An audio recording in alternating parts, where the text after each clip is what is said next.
사법부는 정부 판단을 하지 말고 직업 윤리에 충실해야 합니다. 현 정부 출범 이후 더불어 탄핵당인 민주당은 탄핵 소추안을 무려 29차례나 발의했습니다.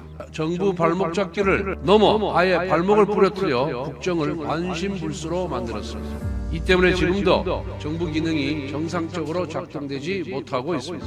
이처럼 탄핵 중독당 이재명 세력이 무차별적으로 탄핵을 남발해온 데는 헌법재판소의 편향적이고 불공정한 늑장 심판에도 원인이 있습니다. 국회가 비상식적인 탄핵 폭거를 저지르는 동안 헌재가 단 한 번이라도 신속한 결정을 내렸다면 탄핵 폭주에 브레이크를 걸 수 있었습니다. 지난 8일 헌재 스스로 밝혔듯이 야당은 헌법에 규정되어 있는 중대한 헌법 법률 위배라는 사유는 아예 무시하고 대부분 막연한 추측이나 짐작으로 탄핵 소추를 남발했습니다. 법무부 장관은 이재명 대표를 쳐다보았다는 이유로 행정원장을 비롯한 검사들은 이재명 대표와 가족을 수사했다는 이유로 감사원장은 문재인 정권의 비리를 감사했다는 이유로 탄핵 소추했습니다. 황당무계한 사유인데 헌재가 얼마든지 곧바로 판단을 내릴 수 있음에도 아직까지 시간을 끌고 있습니다. 이준숙 방송통신위원장은 취임 당일 민주당이 탄핵 추진을 선언했고 단 3일 근무했습니다. 3일 근무한 내용에 대한 심리를 반년 넘게 끌고 있는데 어느 누가 공정하다고 생각하겠습니까? 그래서 헌재가 민주당 눈치만 보고 있다는 비판이 나오고 있는 것입니다. 한덕수 권한대에 대한 탄핵 소추도 효력정지 가처분 신청부터 판단하면 됩니다.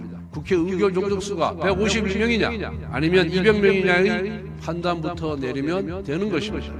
헌법재판관들이 몇 시간만 토론하고 검토하면 결론 낼 수 있음에도 정족수 문제가 최종 선고될 결정문에 들어갈 문제라며 시간을 질질 끌고 있습니다. 그러면서 윤석열 대통령 탄핵 심판은 일주일에 2번씩 심리를 진행한다라고 예고했습니다.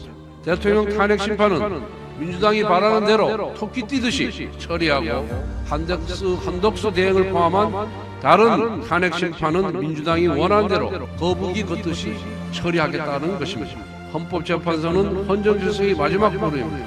더 이상 편향적이고 불공정한 진행을 해서는 안 됩니다. 현재 헌재의 계류 중에 탄핵 심판 사건이 10건입니다.